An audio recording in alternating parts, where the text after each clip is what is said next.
మోడీ చాలా క్లియర్‌గా ఆలోచిస్తున్నటువంటి వ్యవహారం వల్ల అమెరికాతో సమస్య రాకూడదు. ఇటు పక్కన ఇరాన్‌తో సమస్య రాకూడదు. గల్ఫ్‌తో సమస్య రాకూడదు. ఇప్పుడు మనకెలా ఉందంటే గంభీర ప్రకటనలు గావాలి.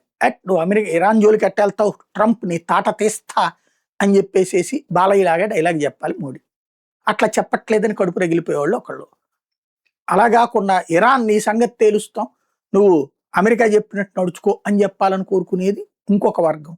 అలా చెప్పట్లేదని వాళ్ళ ఫీలింగ్. ఇదే ప్రొవోక్ చేసేది రాహుల్ గాంధీ అయినా ఎవరైనా. బుద్ధి బుర్ర ఉన్నవాడు కాస్త సరైనటువంటి ఆలోచన ఉన్నోడు ఎవరితో గొడవ పెట్టుకున్నా ఏం ప్రయోజనం లేదు. ఏంటి మనం సాధించేది ఏంది? ముందు మన ఆయిల్ కావాలి. ఇప్పుడు ఇరాన్ నుంచి వచ్చినాయి, రష్యా నుండి వస్తున్నాయి, గల్ఫ్ దేశాల నుండి వస్తున్నాయి, అమెరికా నుండి కూడా వస్తున్నాయి, గ్యాసు తెచ్చుకుంటున్నాం. ముందు మనకు కావలసిన సరుకులు మనకు కావాల్సిన దానికి సప్లైకి ఇటు అమెరికా ఇరాన్ కొట్టుకు సచ్చినా మనకి ఏదో ఒక వైపు నుంచి వచ్చేటటువంటి ప్లానింగ్ చేసుకుంటారు. ఇప్పుడు అమెరికా హార్ముజ్ జలసంధిని దిగ్బంధించి పెట్రోల్ డీజిల్ రేపు పొద్దున్న $150 తీసుకెళ్లాలనుకుంటారు.